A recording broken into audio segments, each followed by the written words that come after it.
Salut ma petit poulet laïque. Alors aujourd'hui, on va parler de la neutralité des agents publics.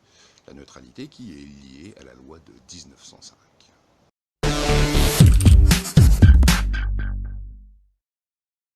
La neutralité des agents publics. Voilà un concept très intéressant qu'on va pouvoir développer assez facilement avec quelques exemples très simples.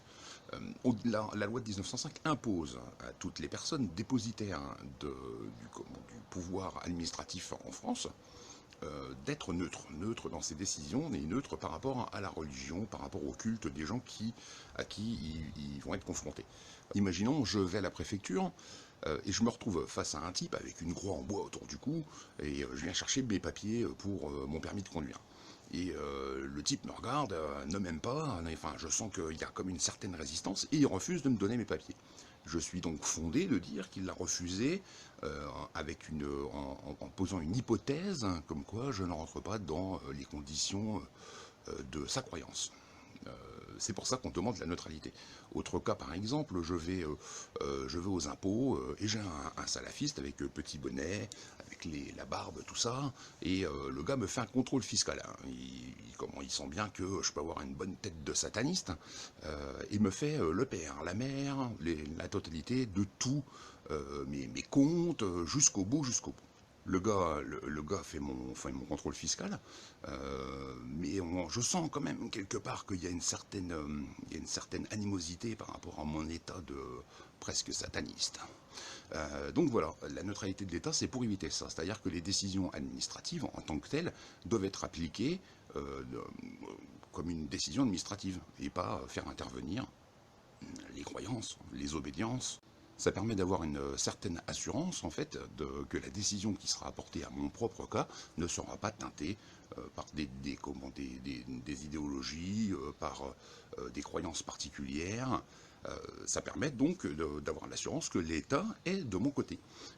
La neutralité des agents publics, c'est ça. Alors elle incombe aussi aux maires, aux élus en particulier les élus de la République, qui, dans certaines de leurs fonctions, on représente l'État. On représente l'État, par exemple, le mariage, les cérémonies, etc., etc. À partir du moment où on porte l'écharpe bleu, blanc, rouge, on est soumis à la neutralité. C'est-à-dire qu'on ne doit pas faire cas de ses croyances. Donc tout ça, c'est pour éviter que les décisions qui sont prises par les élus, par les agents de l'État, ça permet de protéger cette décision d'une suspicion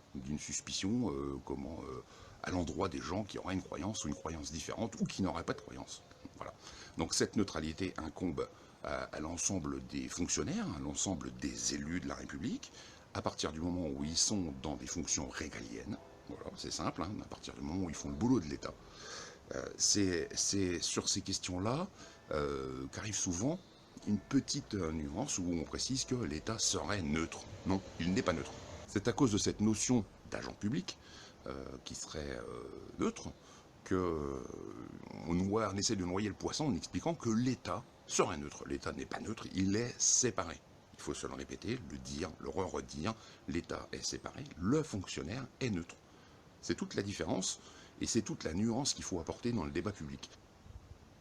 Ces petites choses insignifiantes font qu'on relativise souvent le discours laïque et on l'oblige souvent même à un peu de retrait.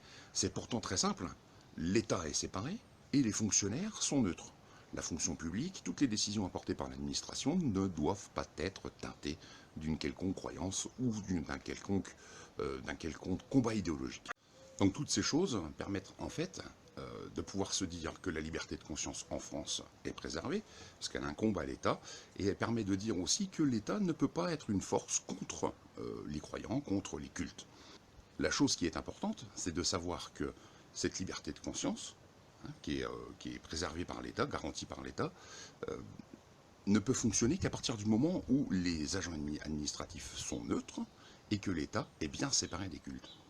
Alors, de temps en temps, nous avons des maires qui vont dans les mosquées, un petit peu avant les élections en général. Hein, ça permet de gagner quelques électeurs. Donc tout ça, normalement, n'a pas lieu d'être, parce que du coup, ça empêche la liberté de conscience d'être pleine et entière.